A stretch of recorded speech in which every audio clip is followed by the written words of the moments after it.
कि मैं बहुत भाग्यशाली आदमी हूँ कि पहली बार ऐसे शहीदों की इस पवित्र भूमि को नमन करने का मेरा सौभाग्य मिला।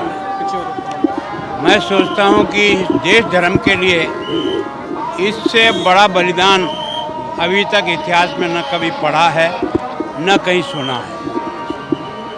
दोनों बच्चे जिनकी उम्र 9 साल और 7 साल थी, जोरावर 9 साल का था, फतेह सिंह 7 साल का,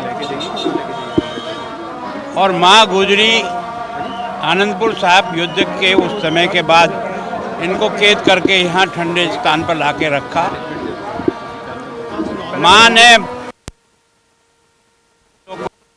उस समय में इतना मजबूत कि धर्म कुछ भी कुर्बानी करनी पड़े तो कभी पीछे मत को अलग यातनाएं दी और कहा कि तुम धर्म परिवर्तन करो तो तुम्हें छोड़ देंगे।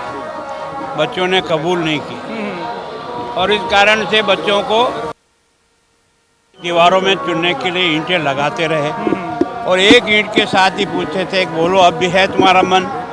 ने कहा नहीं है। दीवार ऊपर चढ़ती आई। फतेह सिंह छोटा था कद में, उसके गले में पहले आ गए। जोरावर सिंह के मन में के आंसू आए तो छोटे भाई ने ललकार के पूछा कि बड़े भैया ये तेरे आंखों में आंसू कैसे? उसने कहा बेटा इसलिए नहीं, मुझे इस बात का दुख है कि दुनिया में तू मेरे से बाद में आया, लेकिन देश धर्म के नाम से तू पहले बलिदान कर रहा, इसका मुझे दुख है।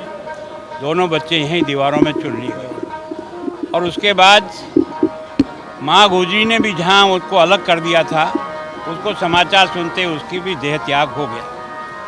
और इन तीनों को इनको कहाँ इनका दाह संस्कार करें, तो उस वजीर खान ने उस समय सवाल रखा कि नहीं भैया हम तो हमारे हिसाब से करेंगे। वो नहीं, हमारी विधि से करेंगे। तो उन्होंने कहा जहाँ भी करोगे उतनी असरफियाँ बिछानी पड़ेगी, जितनी असरफियाँ बचाओगे तो उस स्थान पे दाह संस्कार का तुमको अधिकार मिलेगा। टोडरमल जो यहाँ का सेठ था, उसको ये समाचार मिला तो उसने कहा इससे पवित्र काम मेरे लिए क्या हो सकता है, कैसे शहीदजादों के लिए मैं उनके संस्कार के लिए जगह नहीं होगी। तो उसने उतनी असरफियाँ जितनी उसने कही थी उससे बिछाते गए और सर क्या, और यहाँ से ही जाते हुए ज्योति स्वरूप जो दूसरी जगह जहाँ स्थान बना हुआ है, जो गुरुद्वारा बना हुआ है, वहाँ उनका तीनों का दाह संस्कार हुआ। तो वास्तव में ये जो स्थान है ये दुनिया को ये दिखाता है कि भारत के अंदर अपने समाज के ऊपर कितना गर्व होता है कि हंसते हंसते जान दे देते हैं। मैं सोचता हूँ इस छोटे बालकों को न तो किसी ने इतना बहुत पढ़ाया होगा, लेकिन गुरु गोविंद सिंह की मान्यता इस कारण से है कि चारों बच्चों को जिसने नाम पर देख जो यहाँ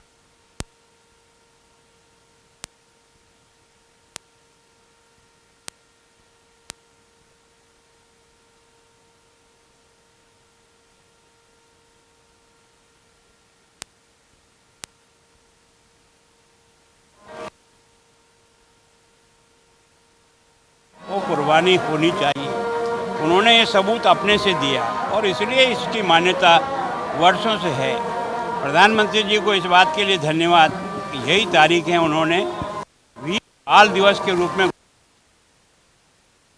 उन वीर बालकों का भी सम्मान देश भी कर रहा है, देश के बालक कर रहे हैं और जगह जगह ये कार्यक्रम केवल फतेहपुर गुरुद्वारा में नहीं हो रहा है, आज हिंदुस्तान के लाखों जगह पर उन वीर बालकों के बारे में कार्यक्रम चल रहे हैं।